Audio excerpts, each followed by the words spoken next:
Process ঠিক থাকলে আগামী ১২ বছরের মধ্যে বিশ্বকাপ খেলা সম্ভব বাংলাদেশের, এমন বিশ্বাস বাংলাদেশ জাতীয় ফুটবল দলের হেড কোচ টমাস ডুলির। যমুনা টেলিভিশনে এসে নয়া হেড কোচ জানান, কেপ ভার্দের মতো প্রবাসী ফুটবলার বাছাই করে র্যাঙ্কিংয়ে উন্নতি করতে চান তিনি। চুক্তির এই ২ বছরে হামজাদের খেলাতে চান ফিফা র্যাঙ্কিংয়ে এগিয়ে থাকাদের বিপক্ষে। যুব বিশ্বকাপে খেলাতেও চোখ বাংলাদেশের ইতিহাসের সবচেয়ে হাই প্রোফাইল কোচের। ডুলির পরিকল্পনা শুনেছেন সহকর্মী মেহেদী নাইম।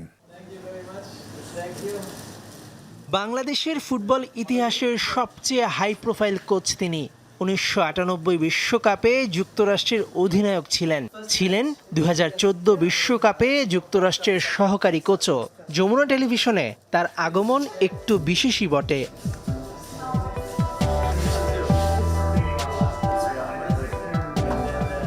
বাংলাদেশের ফুটবলের দর্শকদের আশার বেলুন ব্রাজিল আর্জেন্টিনা নামে ২ ভাগে বিভক্ত। এত উন্মাদনা যেই দেশে, সেই দেশ অন্য দেশের মাঝে ফুটবল আনন্দ খুঁজে ফেরে। অথচ কেপ ভার্দে ফিফার সদস্যপদ পেয়েছে বাংলাদেশেরও ১০ বছর পর। মাত্র ৫.৫ লাখ জনসংখ্যার দেশটি পারলে বাংলাদেশও পারবে, বিশ্বাস বাংলাদেশের হেড কোচের।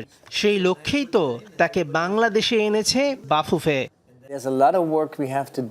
বাংলাদেশকে বিশ্বকাপে খেলতে ডেডলাইন ও টাইমলাইন ধরে এগোতে হবে। সেটা হতে পারে ৪, ৮ কিংবা ১২ বছর। খেলোয়াড়দের পেশাদার পারফরমেন্সের জন্য সঠিক খাবার, ঘুম এবং জীবনযাত্রা মেনে চলা অত্যন্ত জরুরি। আমার পরামর্শ মেনে চললে সাফল্য আসবেই। এমন একটা একাডেমি দরকার যেখানে ২৫-৩০ জন সেরা খেলোয়াড় একসাথে থাকবে, পড়াশোনা করবে, খাবে এবং সারাদিন ফুটবল শ্বাস প্রশ্বাসে নেবে, ফুটবলই পান করবে। সেরা ১৫-১৬ বছর বয়সীদের নিয়ে ২ বছরের জন্য একাডেমি করা, যারা দিনে ১-২ বার অনুশীলন করবে এবং অনূর্ধ্ব ১৭ বিশ্বকাপ বাছাইয়ের জন্য প্রস্তুত হবে। তারপর তারাই যুব বিশ্বকাপে খেলবে।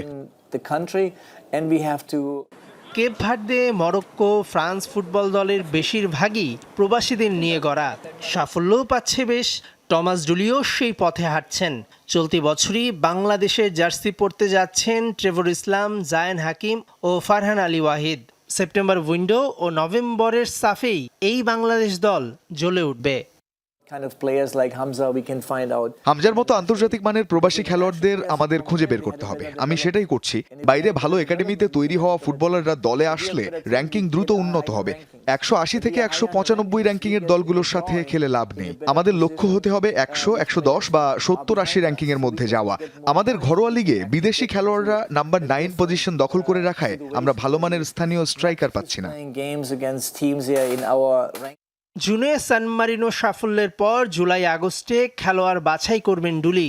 হাসান আল মামুনি আপাতত সহকারী কোচ হিসেবে থাকছে তার কোচিং প্যানেলে। শুধু ঢাকা কেন্দ্রিক ফুটবল পরিচালনা না করে সারা দেশের তৃণমূল বাছাই করেই ফুটবলে উন্নতি করতে হবে। টমাস ডুলি এই প্রসেস বিশ্বাস করেই বাংলাদেশের ফুটবলকে বিশ্ব মঞ্চে নিয়ে যেতে চান। মেহেদী নাইম, যমুনা স্পোর্টস, ঢাকা।